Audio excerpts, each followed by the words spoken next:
Imagine yourself standing at the edge of a vast harbor in the late 13th century. The air smells of salt and tar. Merchants shout in languages you barely recognize. Bales of silk, sacks of pepper, and bars of silver move from ship to dock in a steady rhythm of trade that ties continents together. Now ask yourself, if you stepped onto one of those ships and kept traveling, past the familiar shores of the Mediterranean, across deserts, over mountains, into courts no European had clearly described before, what would you truly see? And how much of it would the world believe? Good day and welcome. What follows is a close chronological journey alongside Marco Polo, told not as legend, but as a continuous travel record observed step by step. The narration remains grounded in what can be supported by the manuscript tradition of his account and by the broader, documentable realities of late 13th century Eurasia. Where the record is firm, we will stand on it. Where dates blur, where roots cannot be fixed with certainty, or where later traditions introduce claims that historians still debate, the uncertainty will remain visible. Marco left Venice in 1271, not as a solitary explorer, but as the youngest member of a merchant household undertaking a return to the Mongol world. His father Niccolo and his uncle Mafi had already reached Kublai Khan's court years earlier, had returned west, and now carried letters and a diplomatic commission meant to answer Kublai's request for learned representatives of the Latin Church. The papacy's internal delays mattered to the itinerary.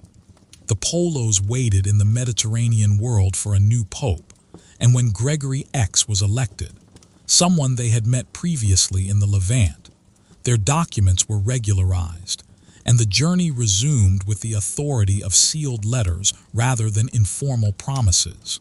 From Venice, their movement began in the simplest way available to Venetian merchants, by ship across familiar waters to the eastern Mediterranean. The travel account's early stages are shaped by ports that could handle Western shipping, and by the last fragments of Latin political geography in the Levant. Acre, still functioning as a crucial maritime hinge for commerce and diplomacy, served as a place to secure what they needed in written form and in portable objects. The account's emphasis on letters and sacred oil is not incidental. In a world where long-distance trust depended on physical proof, credentials were cargo. A sealed letter carried an institution with it, and in Mongol courts, where authority was expressed through decrees, warrants, and graded permissions, documents could be translated into access. From the Levant, they turned toward the routes that threaded Cilician Armenia and northern Mesopotamia, moving away from sea travel into caravan travel. The travel account places them at the port of Ayas, often rendered Layas, a commercial gateway where Mediterranean shipping met inland roads. Here travel ceased to be a matter of a single ship's captain and became a matter of assembling animals, handlers, guards, interpreters, and agreements about costs per load and per stage. In this zone, the Polos were not inventing a path, they were joining one. Merchants had already built habits of movement between ports like Ayas and the inland commercial cities of Iran, because those cities were where silk, dyes, metals, and bulk goods could be exchanged and forwarded. The farther east they went, the more the journey became a passage through layered sovereignties, local rulers, city elites, and Mongol-appointed officials, rather than a straight crossing of empty Asia. The Mongol world did not erase borders.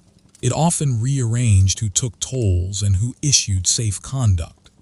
The practical consequence for travelers was that protection and predation could both be organized. In such an environment, an itinerary was not chosen only by distance, but by the probability that officials would recognize the traveler's status, and that stations could provide fodder and mounts. The travel account's West Asian stages converged toward the Iranian plateau and then toward the Persian Gulf, culminating in a decision point at Hormuz. Hormuz, in the late 13th century, was a major maritime outlet for the Iranian interior and a meeting place for Indian Ocean shipping. The book's narrative says the Polos intended to continue by sea from there toward China, then refused to trust the available ships and turned back to the overland route. Whatever the precise technical reason, construction, crew, seasonal risk, the underlying logic is consistent with merchant practice. In a pre-modern world, by sea could mean fast profit or catastrophic loss, and not every port offered vessels suited to long crossings. In their case, the route pivoted away from the Persian Gulf and back toward the interior corridors leading to Central Asia. From this point, the journey enters its most structurally demanding phase, the highland and desert sequence between Iran and North China. The travel account moves through regions identifiable in broad terms even when manuscript place names vary. It describes long distances where water and fodder governed movement, and it places the party for a time in Badakhshan, a mountainous region associated with precious stones and with difficult travel. It also reports an extended stop there due to illness. A halt of months or more on a long caravan route is not implausible. Health, weather windows, and politics could all stall movement, and in high terrain a delay could become obligatory if snow closed the passes. Then come the Pamirs and adjoining uplands, the thinly peopled zones where altitude itself becomes part of the logistics. The account describes the effects of height and cold on travel. In operational terms, this is a world of constrained options. Caravans cannot choose any line they please. They follow valleys that can be supplied, passes that can be crossed, and resting places where animals can recover. Here the narrative's realism is in its structure. Movement depends on staging points, and the cost of a mistake is paid in exhausted animals, lost loads, and stranded people. Beyond the mountains, the journey shifts into the oasis chain of the Tarim Basin. This is not a single crossing of a uniform desert, but a series of inhabited belts separated by sand and gravel wastes. Towns exist where water can be brought from mountain runoff by irrigation. Between them, caravans must calculate the distance between wells and plan loads around water rather than around food. In such country, merchants travel in groups because groups can afford guards and because losing one's way is easier than it sounds. Wind, dust, and featureless terrain turn a short error into a fatal one. The travel accounts desert passages, when stripped of later romantic framing, read as a sequence of resource constraints. How long between water, what can be carried, where to rest, more than a catalog of marvels. Eventually, the route reaches the Gansu corridor, the long, narrow passage between the Tibetan plateau and the northern deserts. This corridor had for centuries been a geographic funnel for empire. Armies and messengers had to use it because alternative routes were harsher or politically blocked. Under Mongol rule, it was also an administrative corridor. The empire's need to move envoys and orders produced systems of relay and supply that could, at least in principle, be accessed by authorized travelers. This is where the travel account's repeated attention to official travel mechanisms becomes significant. It describes a system in which stations could provide horses and provisions to those whose status was recognized. That recognition is often associated with the Pesa, a tablet or credential signaling authority and entitlement to services, known from Mongol administrative practice more broadly. The existence of such credentials and the relay system is well attested as an imperial tool. The danger was abuse, since demanding supplies from civilians could become predation if not controlled. After years of movement west to east, the narrative brings the Polos to Kublai Khan's sphere and finally to his court, often connected in the book with Shangdu, the summer capital. The precise arrival year is not securely fixed by independent records, and scholarly estimates vary, commonly clustering in the early to mid-1270s. What is stable is the political environment.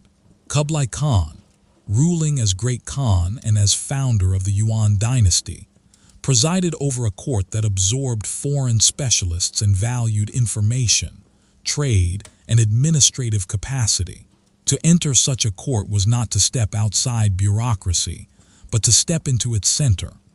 The Polos presented what they carried, the letters and the oil, proof that a Western religious institution had answered the Khan's request as best it could. In the travel account, this presentation opens a long period of service within the empire. Here the narration must change its stance, because the text that survives is not a dated diary.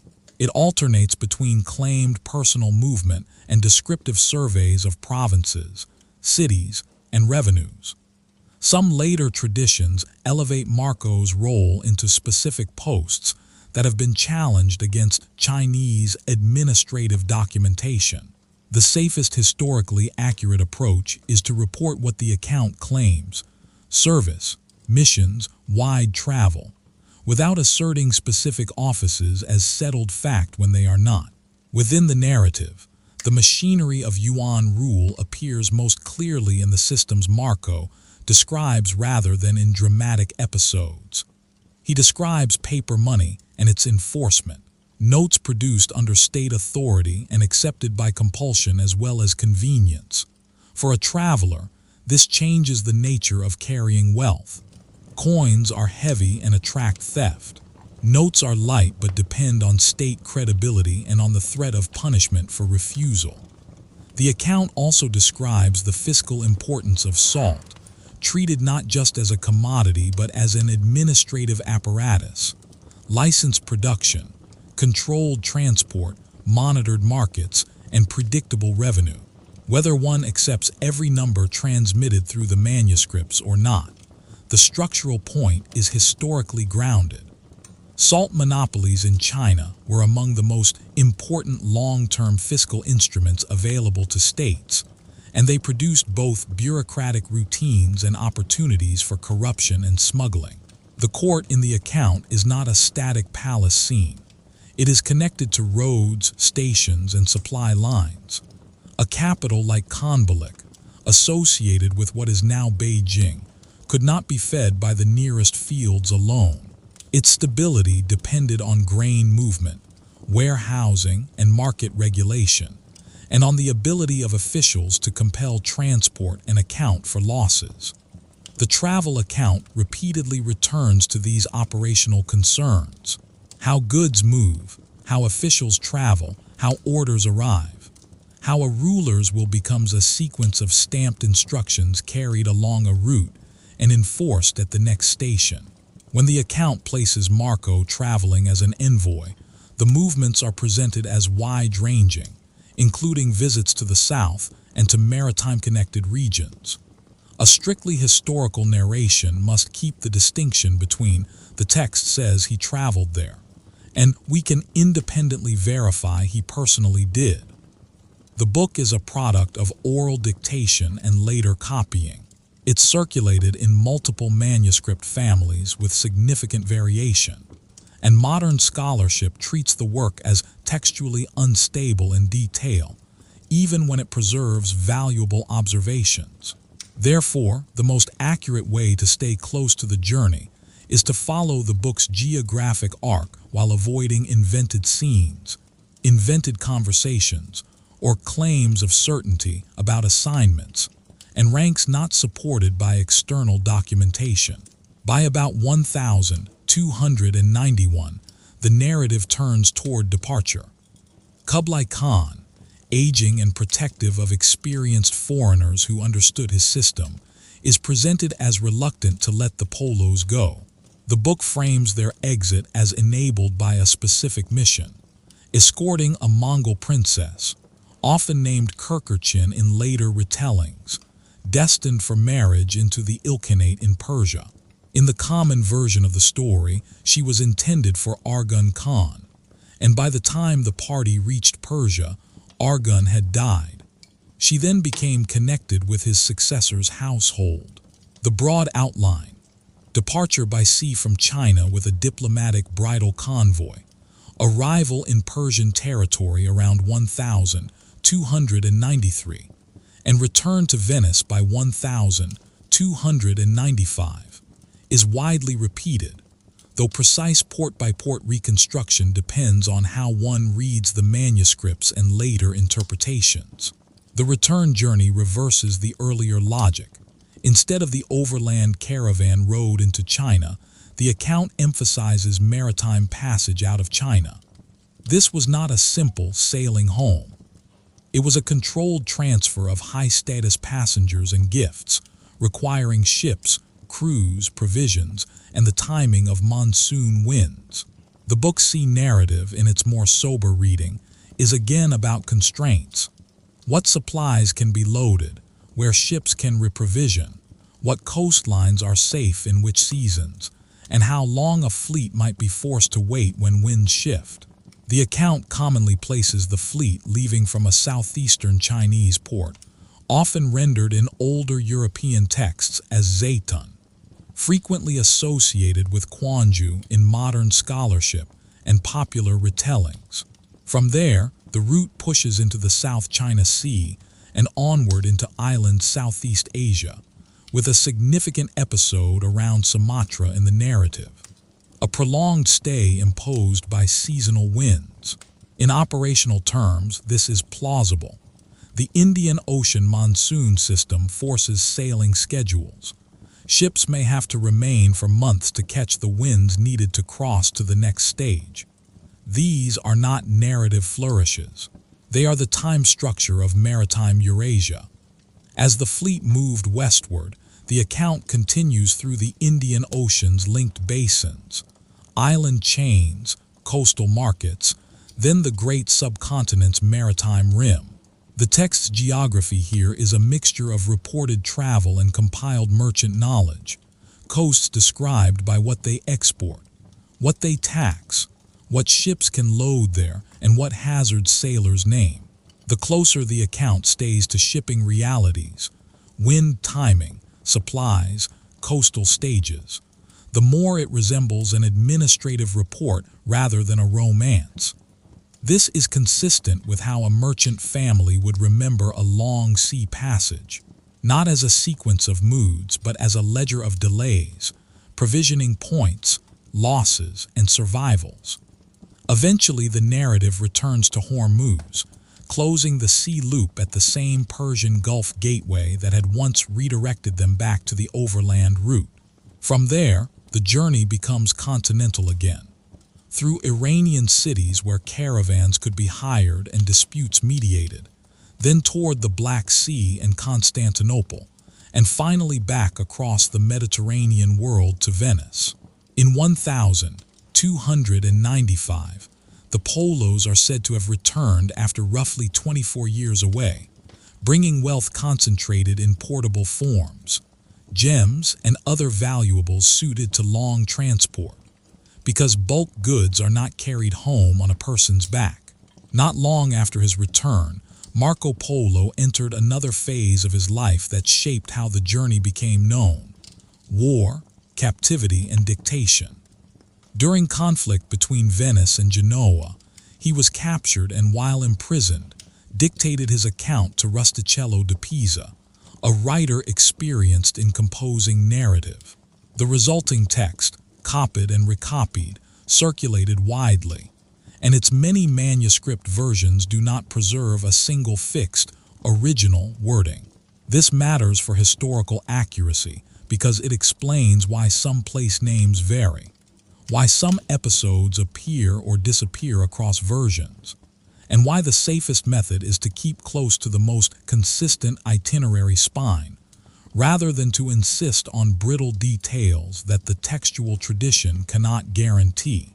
If this is the journey seen from a distance, Venice to Acre, inland through Iran, a pivot at Hormuz, the long mountain and oasis road to North China, years within Yuan imperial space, Then a monsoon-governed sea return with a diplomatic convoy.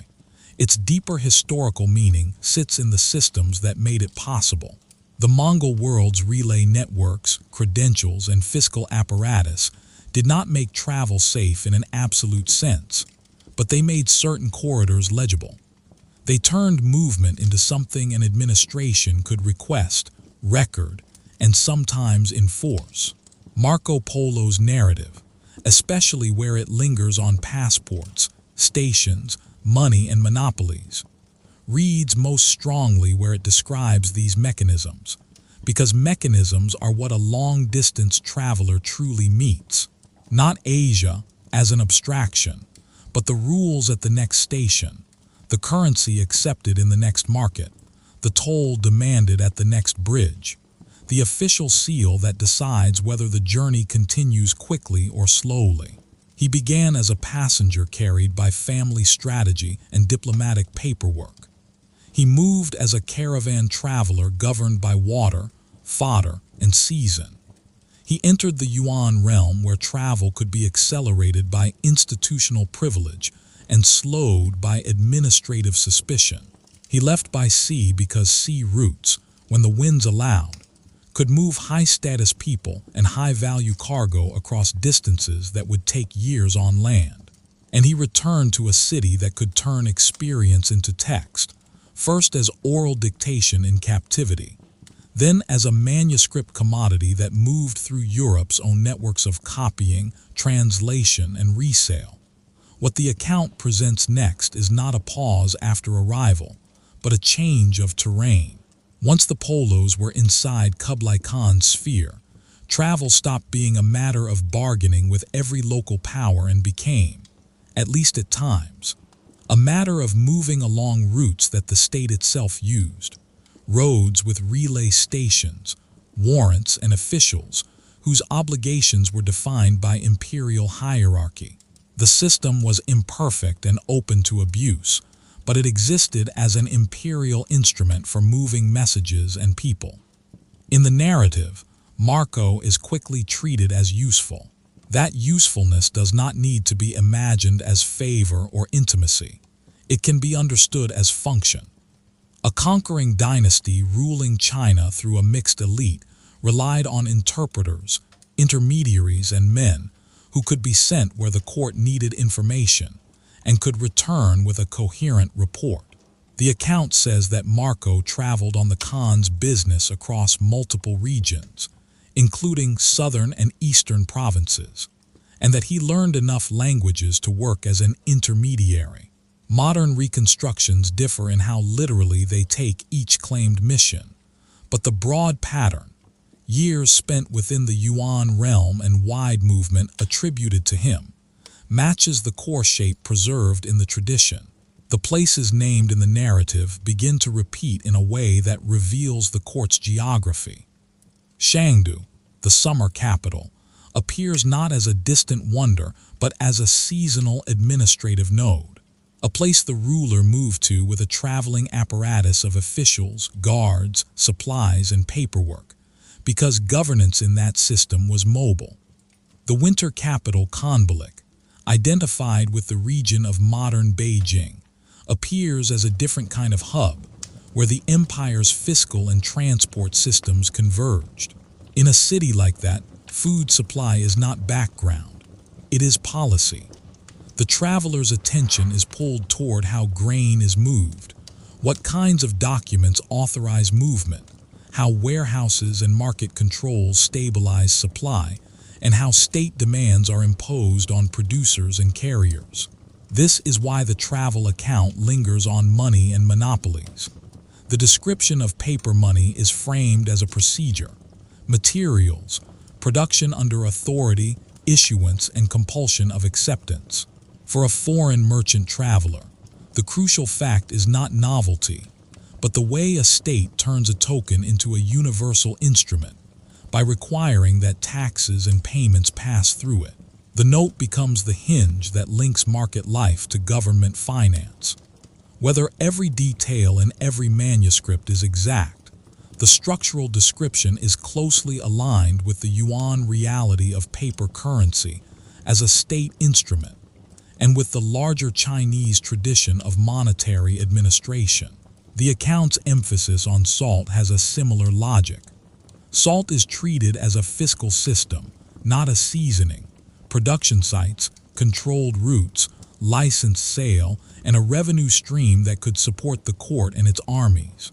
In the narrative's universe, salt creates bureaucratic boundaries that travelers feel in practice.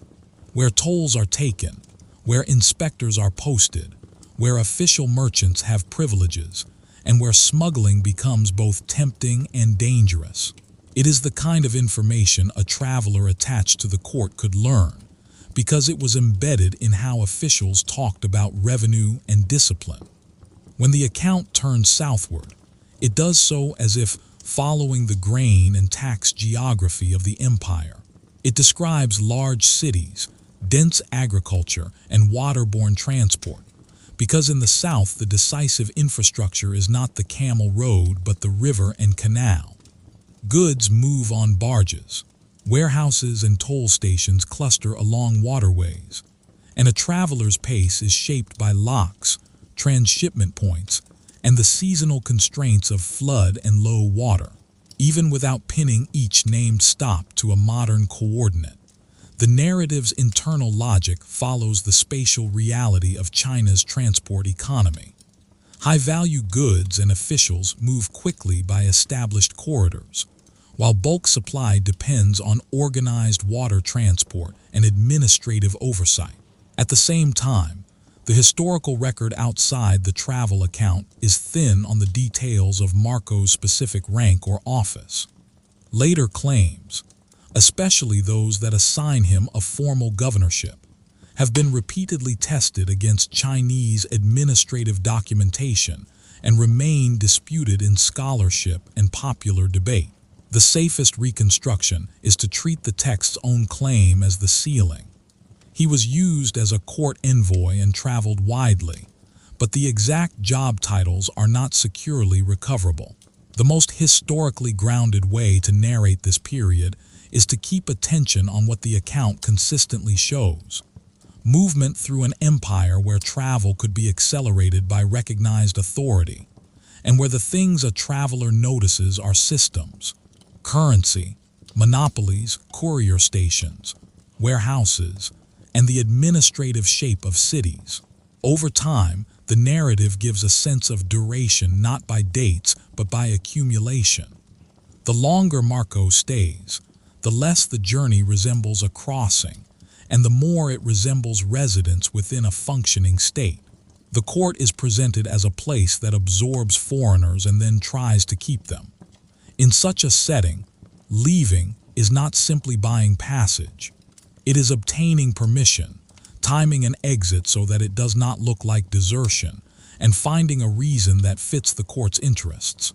The travel account solution is a mission that the court itself would treat as necessary. A marriage alliance. In the common form of the story, around 1291, the Polos were allowed to depart because they agreed to accompany a princess, often called Kirkerchin in later renderings, who was being sent west to marry into the Ilkhanate in Persia. The marriage request is framed as coming from the Ilkhan Argun, who sought a bride of the same imperial lineage. In the account, the Polos' value is that they can be trusted to deliver a person and diplomatic goods across an immense distance. The mission turns private departure into public service. The outward overland route had been one long series of provisioning problems. The return, as described, becomes a maritime logistics problem governed by winds. The fleet's departure point is associated in many readings with the great southeast Chinese port known to foreign traders as Zayton, commonly identified with Quanzhou. This is a setting where travel is no longer a matter of caravan animals, but of ships, crews, ballast, water storage, and preserved food, where the most important calendar is not the pass opening of mountain ranges, but the monsoon cycle that determines when westward sailing is feasible and when it is not. In the narrative, The fleet does not simply glide from China to Persia. It moves in stages along coasts and through island seas, pausing when it must, taking on supplies where it can. The described prolonged stay around Sumatra is a recognizable monsoon-shaped pause, an enforced waiting period until winds turn favorable for the next leg across open water. In operational terms, such delays are expected in Indian Ocean travel, where a ship may sit for months because the difference between leaving too early and leaving at the right moment is not discomfort but wreck. The travel account's maritime time is therefore uneven.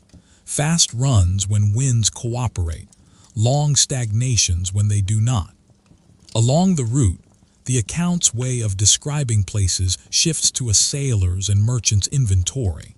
What a coast produces, what can be bought, what rulers tax, what hazards threaten ships, and what kinds of vessels appear in those waters. It is a gaze shaped by transport economics. Ports matter when they can provide water, timber for repairs, rice, dried fish, and safe anchorage. They matter when they can offer interpreters and brokers. They matter when local authorities can enforce contracts or seize cargo, even where later readers have been tempted to treat the narrative as a string of wonders. Its underlying method is often a practical classification of markets and jurisdictions. When the fleet finally reaches Persian territory, the account's diplomatic narrative collides with mortality. Argan is described as the intended recipient of the bride. Versions of the tradition state that by the time the party arrived, Argan had died, and the marriage arrangement shifted to another member of the ruling house. The precise handling of the marriage in later tellings varies, and it is difficult to pin every detail down beyond the broad outcome. The convoy reached the Ilkhanate, and the princess entered its political household rather than being returned. From Persia, the journey becomes overland and Mediterranean again, but now in reverse and under different conditions. The Polos are no longer seeking entry into Mongol power. They are seeking exit from it, and then recognition back home of what they have become. They carry wealth that can survive repeated handoffs, gems and compact valuables, because the long route is a filter that punishes bulky cargo. They move through cities where caravan travel is again possible, and where ships again connect to the Black Sea and then to the Mediterranean. The travel account's conclusion places them back in Venice in 1295, after roughly 24 years away. The aftermath is not an epilogue, but a second system that transforms the journey into something Europe can consume: war, imprisonment, and text production. During conflict between Venice and Genoa, Marco Polo is traditionally said to have been captured, and then, while imprisoned in Genoa, dictated his account to Rustichello de Pisa between 1298 and 1299. The book that results is not a notebook carried on the road. It is a constructed narrative shaped by memory, oral telling, and a writer accustomed to organizing stories. That origin helps explain why the work reads at times like a route report and at times like a compiled description of provinces, and why its manuscript tradition is notably variable. In this form, Marco Polo's journey becomes less a personal adventure than a record of interoperability between systems.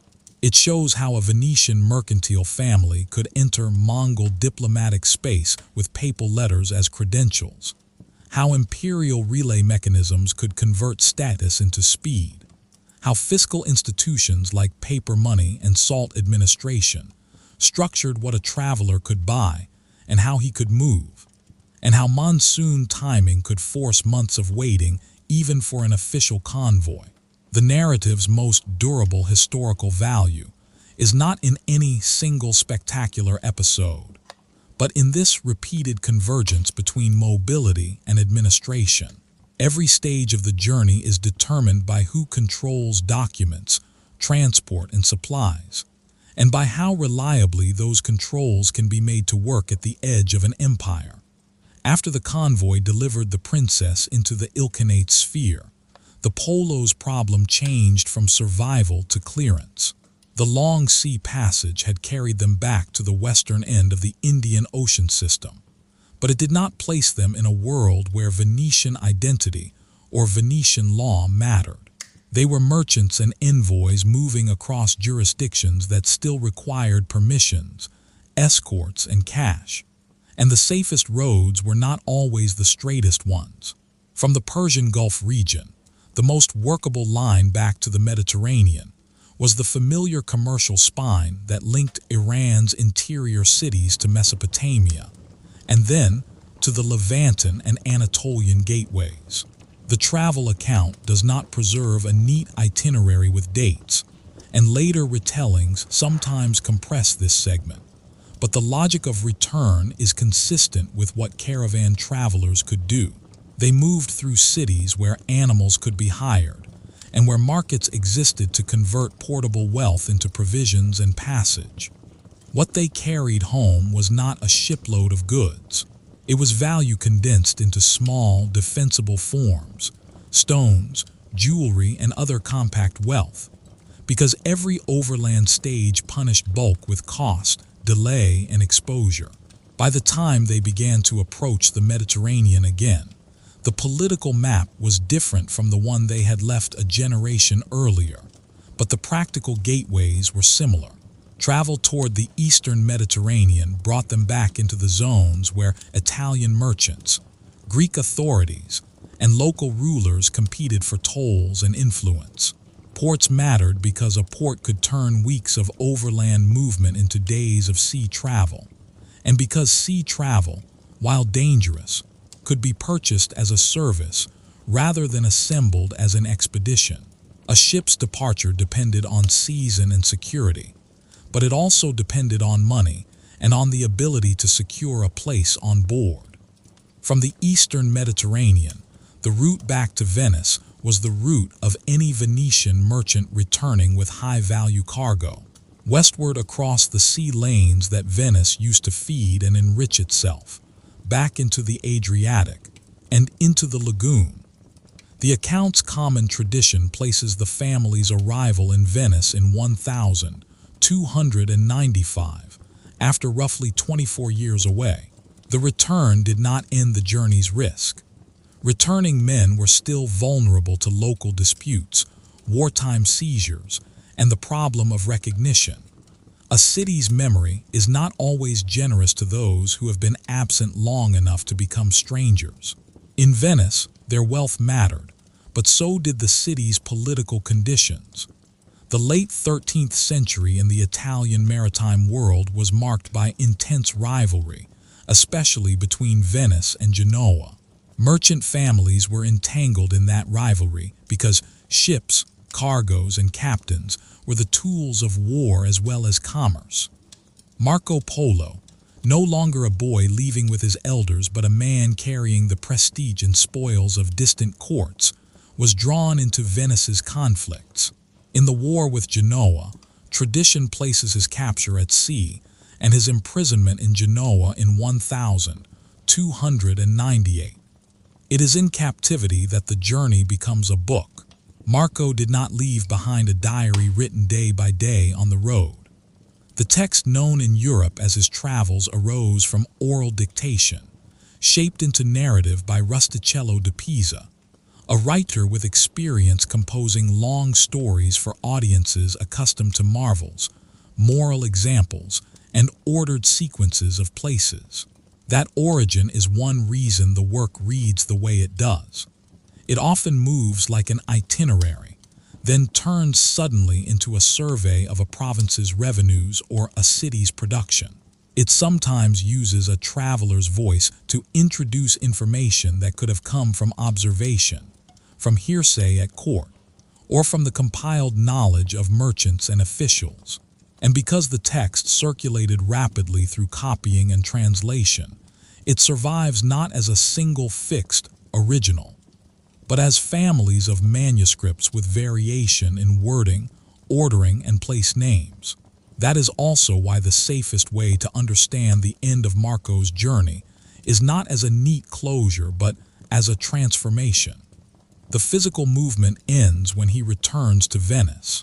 The historical effect begins when the account starts moving through Europe's own networks, through scribes, merchants, courts, and libraries.